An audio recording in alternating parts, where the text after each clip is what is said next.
Al filo de la semana. Análisis de temas nacionales e internacionales con un enfoque diferente. José María Tojeira, al filo de la semana. Aquí estamos de nuevo en Al filo de la semana.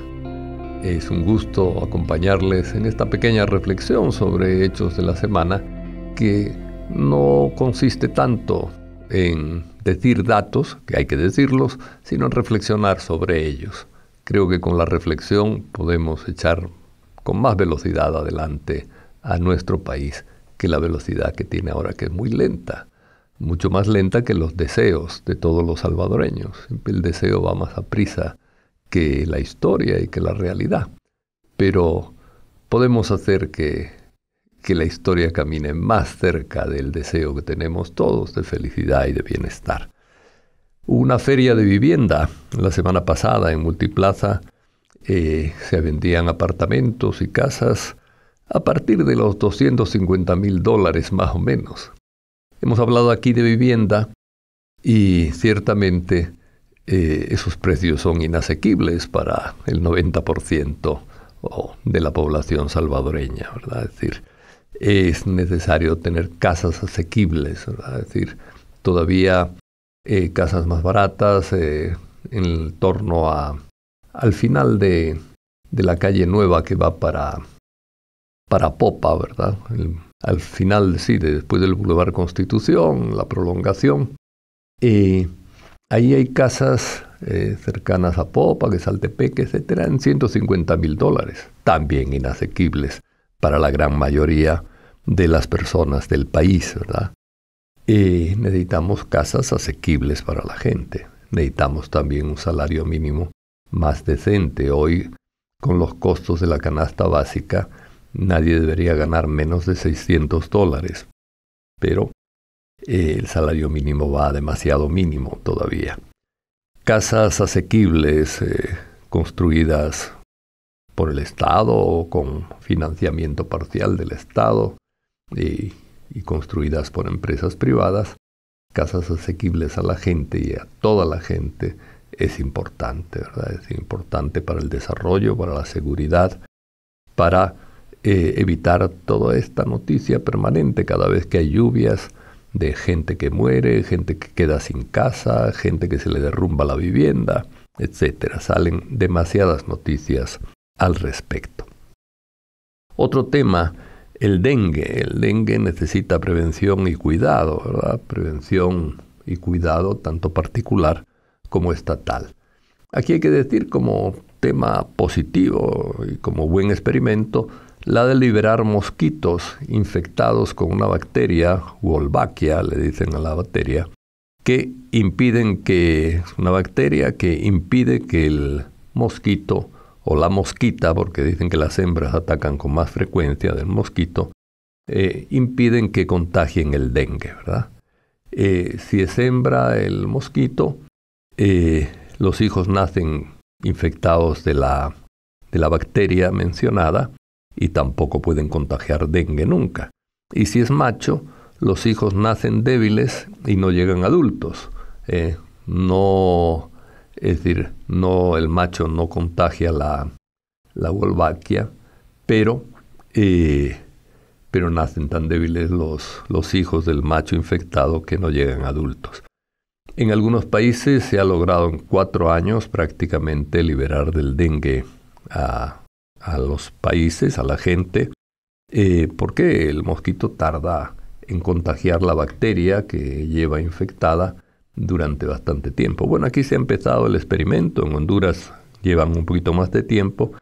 Ojalá este experimento resulte, pero es necesario fumigar desde que comienzan las lluvias y montar una campaña adecuada. Creo que nos hemos atrasado un poco en eso, es decir, ha habido un buen experimento, un buen paso, pero en la tarea diaria de fumigar, de liberar lugares de agua estancada, hacer propaganda para que la gente tenga el cuidado también de llantas, de lugares donde se queda el agua y donde prolifera el mosquito, es muy importante, ¿verdad? Es decir, siempre prevención y cuidado es una obligación tanto para los particulares como para el Estado, y el Estado debe recordarnos a los particulares, porque está al servicio nuestro, esa tarea de limpiar y cuidar el agua estancada para que no, echando abate, etcétera, para que no se convierta en criadero de mosquitos.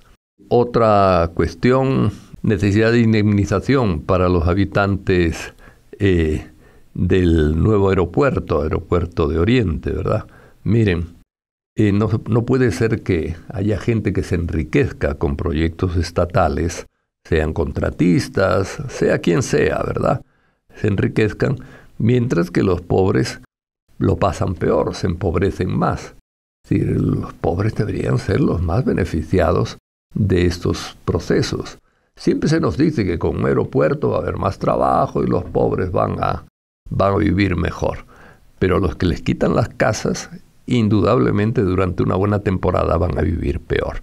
No se le puede pedir a los pobres sacrificios mientras otros se enriquecen sin ningún tipo de sacrificio, ¿verdad? Es decir, yo creo que indemnizar adecuadamente a las personas desalojadas es indispensable para que haya justicia social, para que haya también convivencia digna y respeto a la dignidad de las personas humanas, ¿verdad? Es decir, el aeropuerto del Pacífico, como le suelen llamar, ha creado problemas, ¿verdad? Y se ha agudizado el asunto de la gente desalojada de sus casas. No hay indemnización, debería haberla. Prevenir de nuevo y apoyar a la gente dañada por las lluvias es indispensable, ¿verdad? No basta con dar asilo en refugios a la gente. El refugio es bueno y es una medida provisional, pero a esta gente hay que ayudarla a reconstruir. Y hay que ayudar a reconstruir en zonas donde no se vaya a repetir el desastre.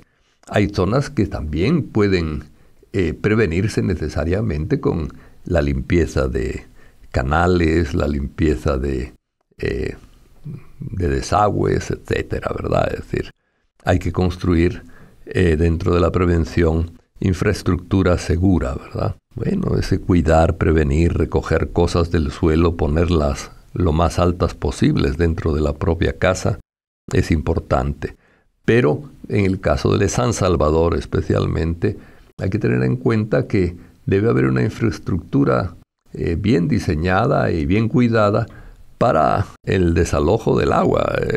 San Salvador es como una especie de cubeta, el Valle de las Hamacas, le solían decir, pero con un solo desagüe, ¿verdad? Es decir, el único desagüe del Salvador es el río Acelguate.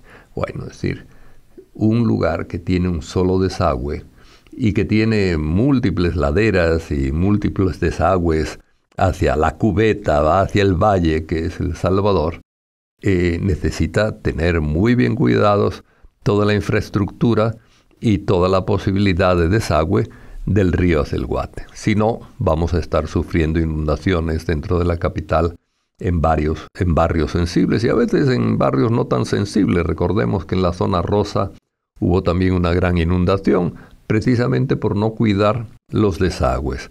Trabajar en infraestructura y en mantenimiento de los desagües resulta indispensable para prevenir y para eliminar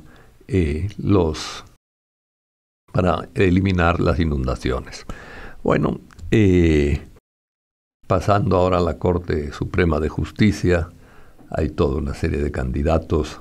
Vuelve de candidato el actual presidente de la Corte Suprema. Ojalá no saliera, porque no ha demostrado capacidad, honestamente, ¿verdad?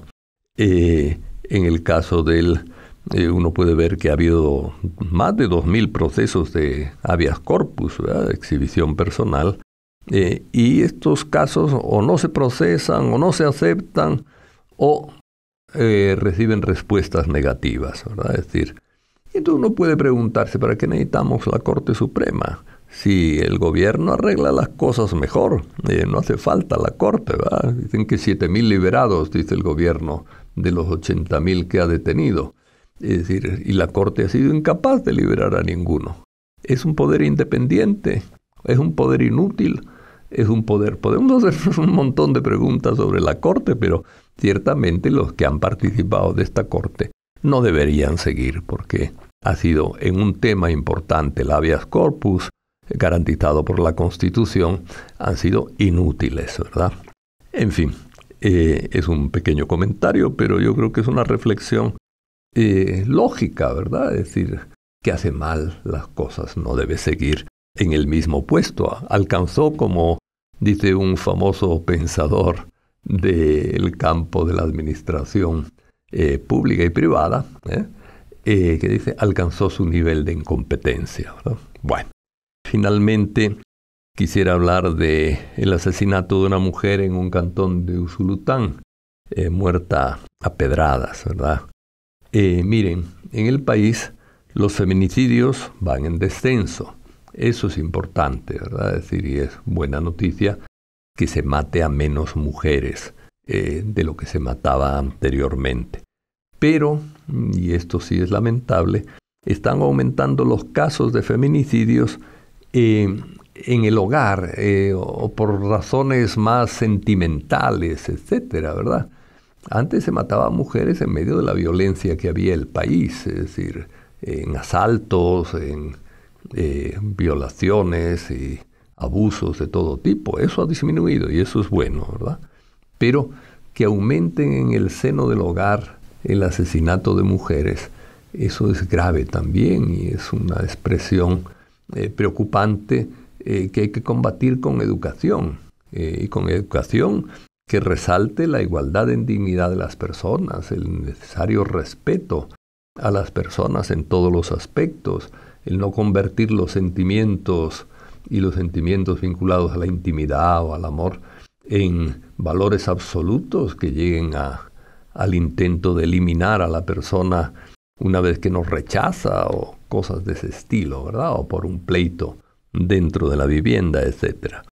Creo que tenemos que seguir trabajando enormemente en la educación y en la valoración de la mujer como persona de igual dignidad a todos los demás seres humanos y en el respeto hacia la mujer.